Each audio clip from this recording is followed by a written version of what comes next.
Hey there guys, welcome back to my YouTube channel. So let's make up an infographic. So what we're gonna do is insert a round kind of rectangle, and then we're gonna make it a rounder, duplicate it, and then we're gonna go to rotation. We're gonna rotate it 45 degrees. Next, duplicate it and rotate it into the opposite side, and duplicate it again and rotate it 90 degrees. And next we're gonna select all of the shapes and like align them into the center in the middle of our slide.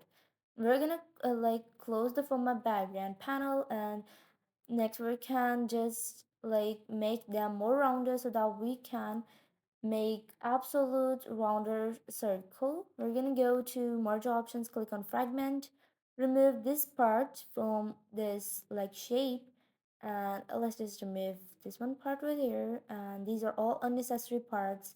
We're gonna just remove them. Select these parts onto the right side and the downward side, and then we're gonna just select them, go to shift format, go to merge options, and next we're going to merge them.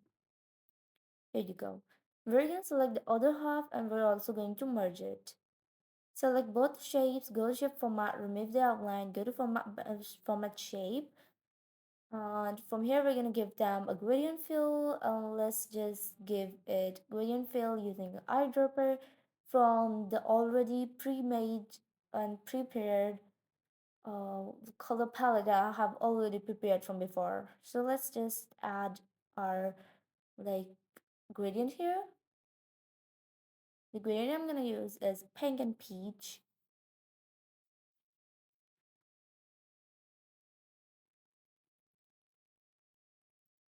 Here you go, group the shape.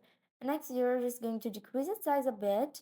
And let's just put it right here, duplicate it and rotate that shape, and then put it right here onto the opposite right side. Select both of your shapes and then group them and then put them into the center in the middle and then ungroup them. Now go to icon. From here we're gonna insert two icons, each for each of the like infographic shape. We're going to give them the fill of white, remove the outline, and put each one of them in each one of the single of the shape. So here you go.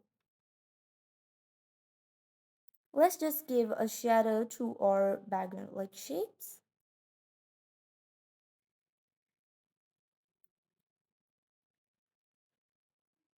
The next thing we're going to do is increase the shadow. So this looks just right. Now we're going to insert our content text.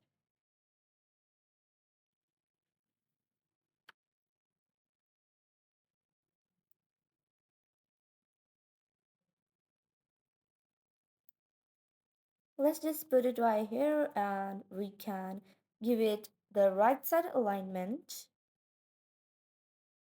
And for the other text box, we're going to give it the left side alignment. Let's change their color to gray and give all of them animations. Like for the shapes, I'm going to use flying animation, but from different directions, one from top, one from bottom. And for the text, let's also give it flying animation, and each from left and the right side respectively.